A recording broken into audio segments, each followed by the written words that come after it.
네, 선재규 선임 기자와 함께합니다. 안녕하십니까? 안녕하세요. 네, 기자님 오늘 뭐 굉장히 관심이 가는 뉴스가 많은 것 같은데 네. 중국 백신을 독일이 주고 젤렌스키 미국 가고 그다음에 뭐 미국이 원유를 수출을 한다. 뭐 이런 얘기도 있고 중요한 뉴스 많네요. 예. 네. 뭐 하나씩 좀 전해주시죠. 네.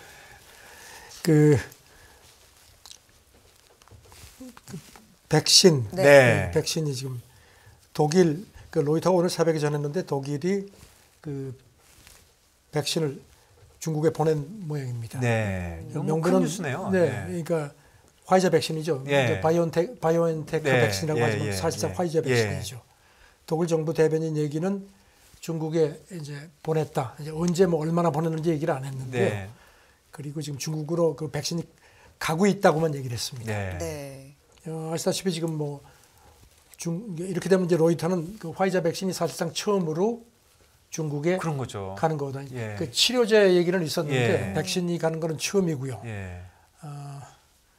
지금 로이터 얘기를 보면 중국에 독일 사람이 한 2만 명 정도가 지금 거주하고 있는데 네.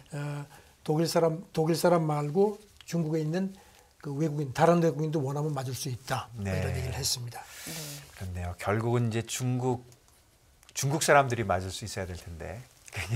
지난달 그 숄츠 독일 총리가 갔을 때 네. 시진핑 만나서 그 중국 사람들도 좀 백신을 맞았으면 예. 좋겠다고 얘기를 했거든요. 예. 근데 뭐 이렇게 가면은 뭐 중국 뭐 좀 고위층 같은 경우도 맞지 않겠습니까? 그렇죠. 예. 네. 예. 그러면 유럽에 거주하는 중국인들도 이제 맞을 수가 있는 거죠? 그러니까 네.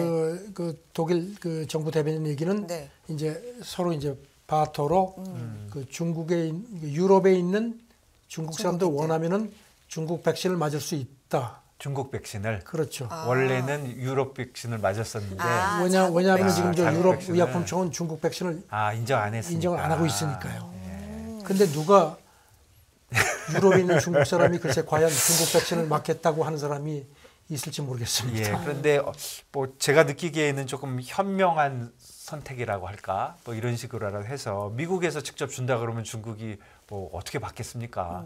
그런데 결국 미국 건지만 독일에서 준다고 하니까. 그러니까 이제 명분을 네. 만들어 준 거죠. 예. 아니라들까 지금 그 중국 쪽에서 네. 그 미국 국무대변인이 그저께 네. 미국은 언제든지 줄 용의가 있다고 네. 했는데 여기 대해서 어제 중국 외교부 대변인이 정례 브리핑에서 네. 물어보니까 아니나 다를까 전혀 그럴 생각 없다. 예. 우리는 뭐 우리 나름대로 차곡차곡 뭐 하고 있다 해서 네. 그러니까 이제 독일이 좀 명분을 주는 것 같습니다. 예. 이렇게 되면 좋겠네요. 글쎄요. 예. 중국이 조금 고집을 뭐 이런 김에 네. 약간 좀 꺾어주면 오히려 네. 좀 도움이 되지 않을까라는 네. 생각이 드는데. 그렇죠. 지금 네. 뭐 아시다시피 뭐 중국 지금 난리가 나 있지 않습니까? 그러니까요. 뭐 단기적으로 이런 추세면 한 100만 명 정도가 네. 사망할 수 있다는 얘기도 나오고 하는데 독일이 중간에서 끼어가지고 좀 중국에 명분을 주는 것 같습니다. 예. 네. 뭐 독일이 잘하고 있는 것 같이 보입니다. 네, 일단은 코로나를 막는 게 네, 전 세계적으로 그럼요. 좀 우선이니까요. 네, 네. 로이터는 그러니까 이것 때문에 독일하고 중국 관계도 뭔가 조금 좀 진전이 될 것 같다 하는 그런 또 분석까지 곁들였습니다. 네. 여기서 넘어가서 뭐 두 국가의 어떤 관계까지도 영향이 있을 것 같다라는 얘기고요. 다음 얘기 해볼게요. 이거 중요한 얘기 같은데 젤렌스키 우크라이나 대통령이 방미길에 올랐는데 이거 얘기해 주세요. 늘 했던 그 복장 있죠. 네, 맞아요. 그거 입고 백악관 가서 네. 예. 조금 전에 지금 외신들 들어온 거 보니까 뭐 그 바이든 대통령이 부인까지 같이 백악관에서 영접을 했습니다. 그야말로 버선발 환대입니다. 이렇게 둘이서 이렇게 걸어가는 거 보니까 젤렌스키 진짜 등치가 좋더라고요. 예. 네, 군인 같아요, 진짜.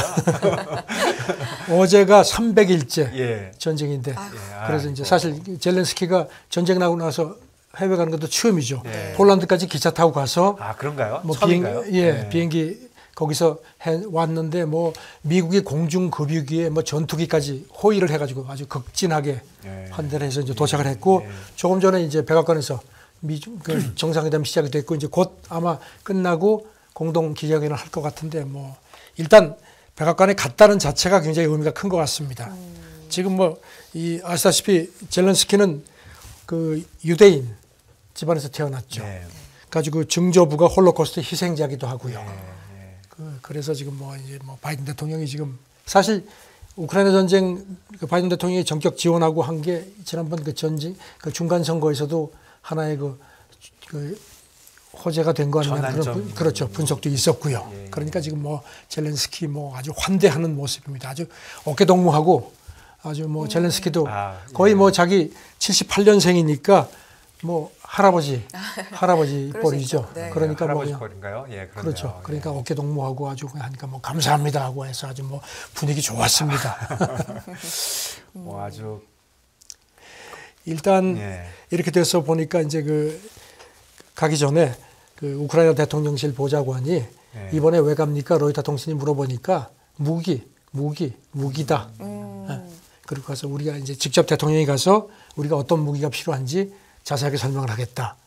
그래서 그런지 오늘 새벽에 그 백악관 발표를 보니까요. 패트리엇 미사일을 그동안에 그렇게 달라 그랬거든요. 네. 안 줬는데 이건 사실 장거리 그 요격 공격이 가능한 거기 때문에 네. 주기로 했다.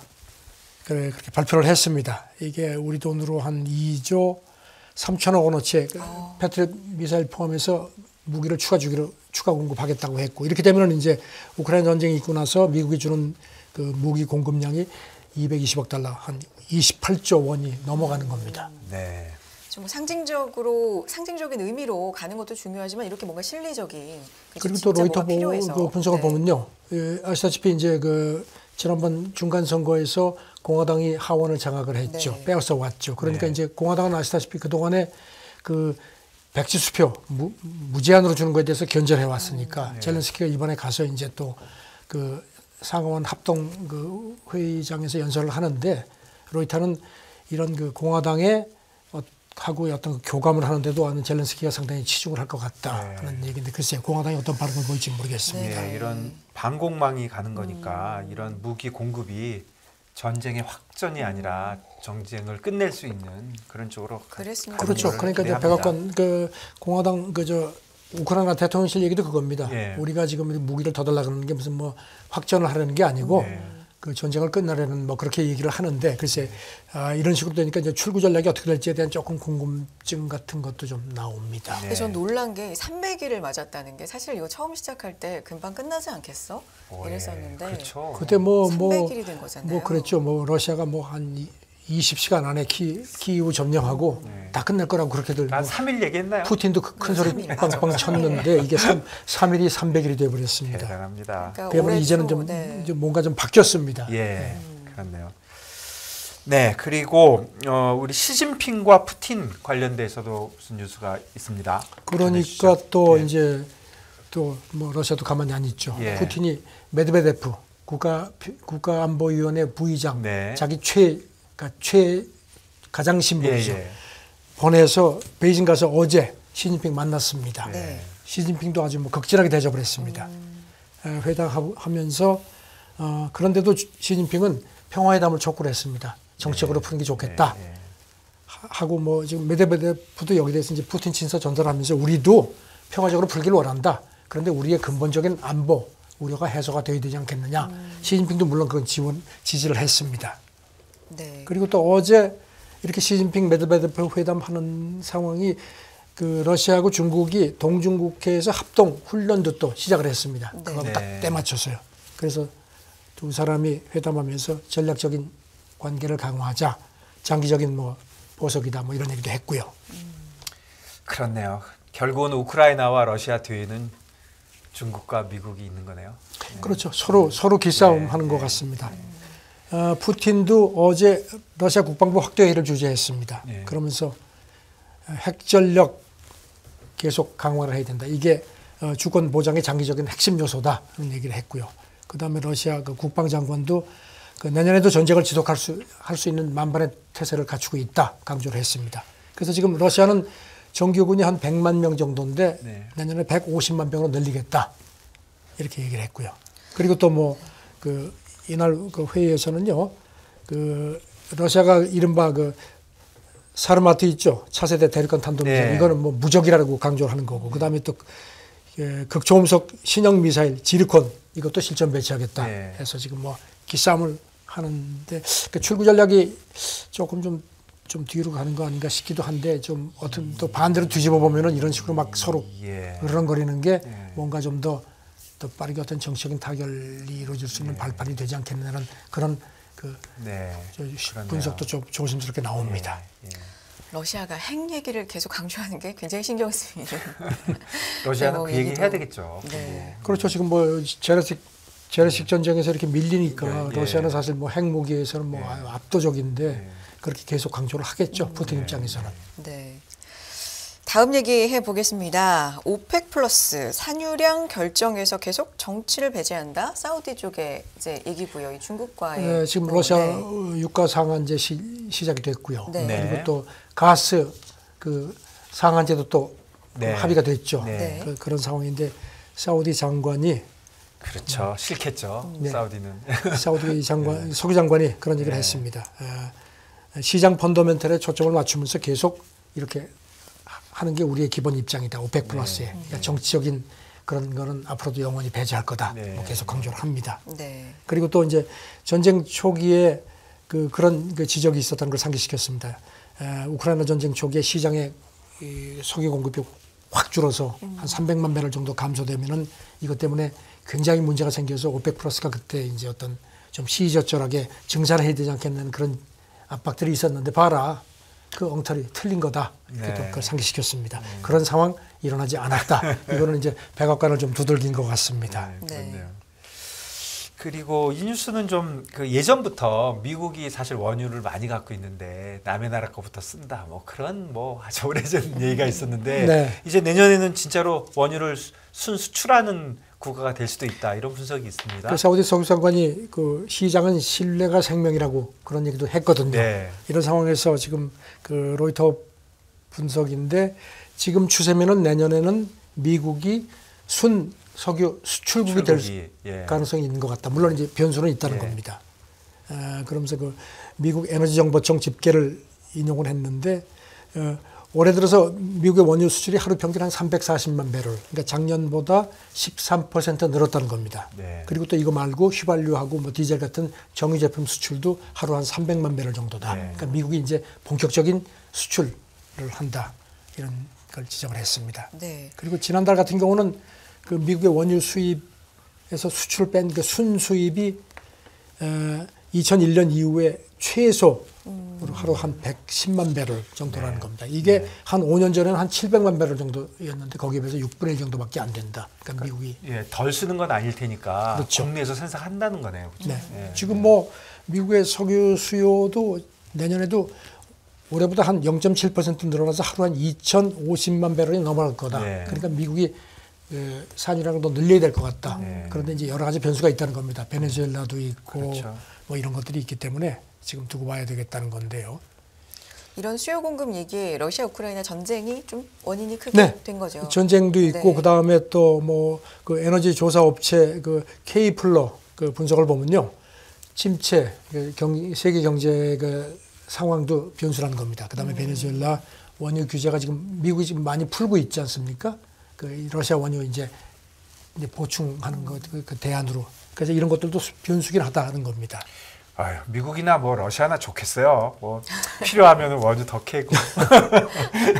그리고 또 그 지금 미국이 또 그동안에는 별로 그렇게 LNG 수출에 별 관심을 안 보이다가 이제 유럽 에너지 사태, 그러니까 전쟁 시작되고 나서 이것 때문에 이제 수출도 본격적으로 한다는 분석이고요. 그래서 이미 카타르하고 호주를 제치고 세계에서 가장 많이 LNG를 수출하는 나라가 됐는데 올겨울에 지금 뭐 유럽이 지금 그 가스 부족 때문에 난리가 나서 지금 보충을 하려고 하니까 이런 추세면은 미국의 LNG 수출이 내년에도 계속 늘어날 것 같다. 미국이 이제는 본격적인 에너지 수입국에서 에너지 수출국으로 전환되는 것 같다는 그런 그 분석이 거듭 나왔습니다. 그렇군요. 예전에 그런 얘기 많았잖아요. 기름 한 방울 안 나는 나라의 뭔가 서러움 같은 부럽다 뭐 이런 생각. 부럽네요. 미국 뭐 모자라니까 그냥 더 생산하면 돼요. 참 부럽습니다. 그렇죠. 다음 얘기 IRA 얘기로 가보겠습니다. 미국이 북미 조립 규정 손질 언급 없는 IRA 로드맵을 제시했다. 이거 우리나라에는 또 어떤 영향이 있을지도 궁금해요. 참 이거 좀 복잡해가지고 머리가 좀 아팠습니다. 이거 기다리던 게 정리돼서 나온 겁니까? 그러니까 이제 정리돼서 아직까지 확 최종안이 나온 건 최종방 그 규정이 나온 건 아니고요. 이제 일주일밖에 안 남았는데. 미국 재무부가 일주일 앞두고선 예. 이렇게 할 거라는 방향 로드맵을 또 제시를 한 모양입니다. 네. 저는 계속 그냥 하지 일주일 남았는데. 애간장을 예. 펴옵니다. 일단 보면은 그 우리가 가장 이제 하는 게 북미에서 최종 조립된 것만 해준다는 거 아닙니까? 그렇죠. 근데 그걸 손질해야 되는데 예. 그 얘기는 없다는 겁니다. 그거는 없어서 그냥 가는 것 같다. 네. 그런데 다만 이제 일부 조금 손질을 하는 것 같습니다. 뭔가 하면 이제 그 배터리 부품 같은 거, 배터리 쪽 하고 이제 전기차에 들어가는 핵심 광물 부분은 미국이 조금 좀 손질을 할 것 같다는 그런 시사를 했습니다.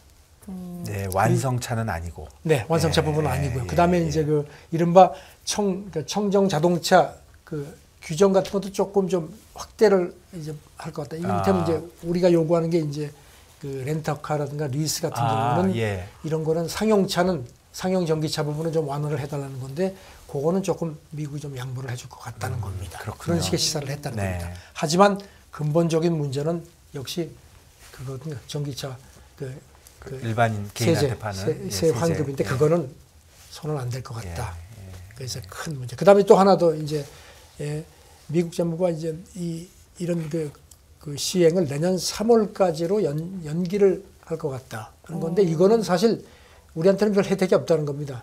오히려 미국 차에 대해서 왜냐하면 이게 연간 20만 대 한도가 있는데 올해는 이미 다 소진이 됐다는 겁니다. 네. 그래서 이 규정을 좀 내년에 연기를 좀 해서 하면은 미국 차한테 오히려 더 혜택이 가는 거 아닌가 그렇네요. 그런 예, 관측도 예, 있고요. 예.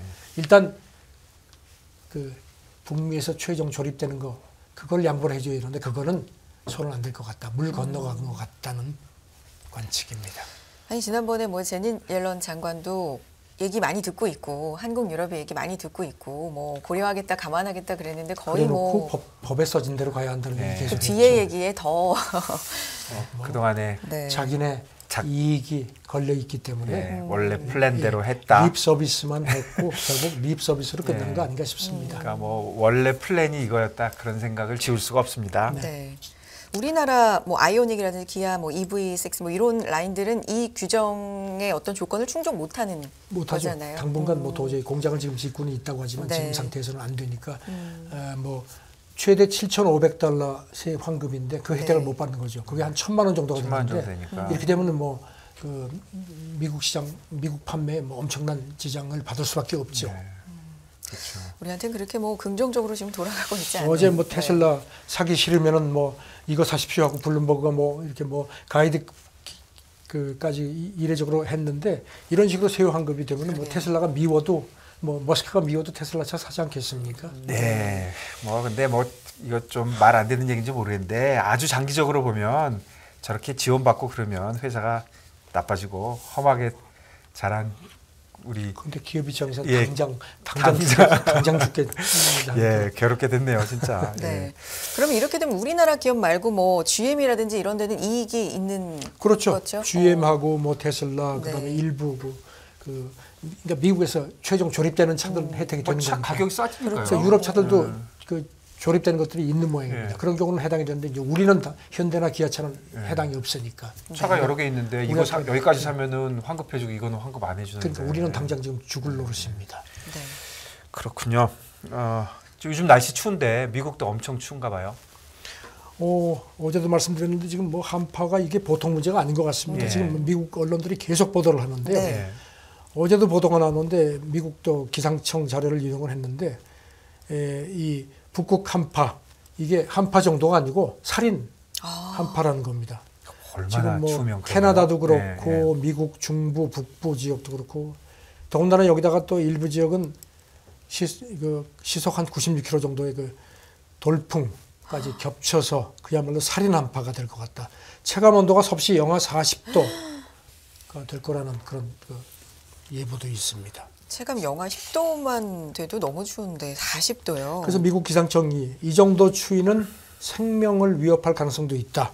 그러면서 10분간 맨 피부를 노출하면 동상에 걸릴 수 있으니까 주의를 해달라고. 이거 경험 있습니다. 제가 캐나다 공항에서 택시에서 내려서 공항을 걸어갔는데 입구를 잘못 가가지고 한 진짜 5분 10분 걸었거든요. 그냥 바깥을요. 바깥을요. 별로 보안 이걸 못 하고 그랬는데 공항에 딱 들어가니까 이제 따뜻해지잖아요. 근데 여기서 이렇게 피가 나더라고요. 사람들이 너 왜 그러냐 했더니 딱 그거예요. 여기가 얼었던 피부가 펴지면서 그 피가 이렇게 귀신 영화 나오는 것처럼 이렇게 깜짝 막 저도 진짜 가려운 건 놀라셨겠네요. 경험해봤는데 그렇죠. 그 정도요. 한 10분 진짜 5분 10분인데 그냥 정말 그러네요. 그때 영화 한 진짜 한 4, 50도 된 것 같은데 그렇게 되더라고요. 네. 그래가지고 지금 보니까 그 미국 우리 시각으로 어제 오전 기준인데요. 네. 미국 서북부 주민 한 4,800만 명 정도가 이제 겨울 폭풍 경보 주의를 하라고 했고, 그다음에 한 20여 개 주에서 한 4,200만 명 정도도 이런 그 겨울 폭풍 이것도 조심을 해달라 주의보 발령했는데 지금 뭐 교통마비도 심각한 모양입니다. 네. 지금 뭐 시카고, 뭐 디트로이트, 워싱턴 D.C., 뉴욕, 보스턴 같은 이쪽 그 동부하고 중부 지방 여기는 그 항공편 지연 될 테니까 다 체크를 하라고 이렇게 경보가 나갔고요. 그다음에 미국 중서부에서 북동부도 대규모 정전 지금 경보도 나간 걸로 되어 있습니다. 보니까 지금 캐나다 밴쿠버 국제공항도 겨울 폭풍 때문에 앞으로 한 일주일 정도는 그 항공 지연 취소가 있을 거라는 예보가 나왔다고 합니다. 이게 좀 보통 문제가 아닙니다. 우리도 요즘 엄청 춥잖아요. 네. 이번 주말에 체감온도 마이너스 20도 밑으로 내려간다고 오늘 하는데 새벽은 조금 좀 풀렸는가 싶더니 뭐 오후부터 지금 또 추워진다고. 예. 그래도 영하 40도도 있고 60도도 있다고 생각하고 그냥 잘 지내야 되겠습니다. 다들 좀 방한 좀 철저히 해야 될 것 같고 예. 점점 더위도 추위도 좀 독해진다. 네. 이런 생각이 드네요. 양극화. 그다음에 그거 아닙니까? 기후 위기. 결국은 그쵸. 기후 때문에 그런 거죠. 기후 위기입니다. 기후 위기. 그러니까 기후 위기가 온도가 뭐 온난화가 되면 그냥 평균이 올라가고 그러는 게 아니라 쫙 그러니까 뭐 그냥 막 극도로 춥고 뭐 엄청나게 덥고 예. 이게 이렇게 되는 것 같습니다. 예. 정말요. 이럴 때 기후 위기를 진짜 실감하는 것 자꾸 같습니다. 목이 타네요. 기후 위기. 자, 다음 얘기해 볼게요. 독일 97세 여성에게 유죄를 선고했다. 97세 유죄 이게 좀 눈길을 끄는데 어떤 죄입니까? 2차 대전 때 폴란드 쪽에 있는 그 네. 어느 수용소에 그 당시에 이제 이 여성인데요. 네. 18세였다고 하는데 아. 그 나치 그 사령관 그 비서로 근무하면서 이렇게 타자수로 또 했나 봅니다. 그러니까 이제 이런 그 뭐 가스실에 가고 하는 여러 가지 문서 같은 걸 이 사람이 다 이렇게 타자를 한 모양인데 지금 독일 법원이 지금 이제 97세가 이제 나이가 됐는데 네. 뭐 나이가 많다고 예외는 없다. 그래가지고선 2년 그 집행유예형을 선고를 했습니다. 그런데 이제 그 당시에 이제 18세니까 이제 그 20세 미만이라서 이제 이번에도 소년 법원에서 재판을 받아서 그래도 집행유예가 그나마 나온 거라는 겁니다. 그러니까 그때 기준으로, 당시 기준으로. 그렇죠, 당시 기준으로. 네. 그러면서 이제 법원 판사 얘기는 지금 그 당시에 이 사람이 그렇게 근무하면서 이런 걸 몰랐을 리가 없다는 겁니다. 이 수용소에서는 한 유대인하고 폴란드인 한 6만 명 이상이 이제 처형이 됐는데 네. 그거 뻔히 알고 있었을 거다. 네. 그래서 이거를 아무리 세월이 지났지만 단죄를 해야 된다. 독일은 살인죄하고 살인방조죄는 그 공소시효가 없다고 합니다. 그래서 독일이 지금 계속 이런 식으로 이제 생존해 있는 나치 협력자들 계속 단죄를 하고 있는데 지금 본인도 잘못했다. 내가 후회가 된다. 이런 얘기를 했다고 합니다. 유엔 총장 대변인이 끔찍한 그 범죄에 대한 책임 추궁에 너무 늦었다는 건 없다. 그걸 다시 한번 입증을 해줬다. 환영한다. 이렇게 얘기를 했습니다. 대단합니다. 네, 예. 참 이 독일이 예. 참 이렇게 하는 걸 보면요. 예. 그 오늘 우리 보면은 뭐 제가 어느 나라라고 얘기를 안 하겠는데 네. 참 이런 거 좀 보고 좀 배워야 되는데 그러니까요. 어떻게 그렇게 큰 계속 차이가 나나요? 글쎄 말이죠. 비슷한 과거가 있는 건데. 그 독일에서는 2011년에도 법원이 네. 강제 수용소에서 일했던 인물 이제 그 사람이 당시 91세 그러니까 이제 제 생각엔 뭐 벌써 한 10년 전이니까 뭐 네. 고인이 되지 않았을까 싶은데 그때도 직접적인 증거가 없는데도 역시 똑같이 이런 그 나치의 이런 잔악한 행위에 조력했다는 혐의로 유죄 판결을 한 적이 있거든요. 예, 대단합니다. 독일은 네. 계속 지금 이런 식의 단죄를 하고 있습니다. 이런 거는 과거사. 좀 본받아야 될 것 같습니다. 과거사에 대해서 정말 이렇게 단호하게 네. 정리를 사과 하고, 이 사람은 사과를 했는데 사과 안 하는 사람들도 많죠. 이거 이렇게 하니까 비난이 오히려 더 적잖아요. 그렇죠. 예. 독일이 이렇게 뭐 나치가 과거에 엄청 정말 그야말로 인류 역사상 가장 이렇게 진짜, 추악한 게 없었죠. 예. 그래서 독일은 사과를 하는데 예. 사과 안 하는 없이. 나라, 네. 사과를 안 하는 나라도 있고 사람도 있습니다. 예. 참 뭐 진짜 마음에 안 드네요. 독일 얘기를 통해서 사실 우리에게는 더 좀 생각나는 네, 예. 네. 부분이 있다는 것까지 정리를 해 보겠습니다. 오늘 사실 휴가시라고 들었는데요, 이제는. 네, 이제 휴가 갑니다. 이거 하시고 가시는 겁니까? 네, 네. 오늘 또 아침에 이 워싱턴이를 위해서 진짜 대단하십니다. 네, 감사드립니다. 고맙습니다. 네, 네. 선재규 선임 기자와 함께했습니다. 고맙습니다. 네, 감사합니다. 감사합니다.